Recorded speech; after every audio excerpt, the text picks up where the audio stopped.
যারা বাজারে অন্যায়ভাবে দাম বাড়াবে তাদেরকে ছাড় দেয়া হবে না বলে জানিয়েছেন মৎস্য ও প্রাণী সম্পদ উপদেষ্টা ফরিদা আক্তার। সকালে রাজধানীর বাড্ডায় রমজান উপলক্ষে সুলভ মূল্যে মাংস, দুধ ও ডিম বিক্রি কার্যক্রমের উদ্বোধন করে একথা বলেন তিনি।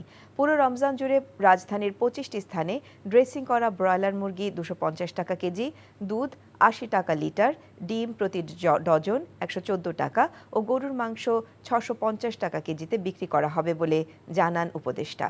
প্রয়োজনে এই কার্যক্রম আরও কয়েকটি এলাকায় বাড়ানো হতে পারে জানিয়ে নিরাপদ খাদ্যপণ্য নিশ্চিত করতে সংশ্লিষ্ট সবার প্রতি আহ্বান জানান ফরিদা আক্তার। আর বাজারে নিত্যপণ্যের দাম এখনও স্বাভাবিক হয়নি উল্লেখ করে কোনো ব্যবসায়ী অন্যায়ভাবে দাম বাড়ালে শিক্ষার্থীসহ সাধারণ মানুষজনকে প্রতিবাদ করারও পরামর্শ দেন প্রাণী সম্পদ উপদেষ্টা। বাজারে অন্যায়ভাবে যারা দাম বাড়াবে তাদেরকে কোনো ছাড় দেওয়া যাবে না।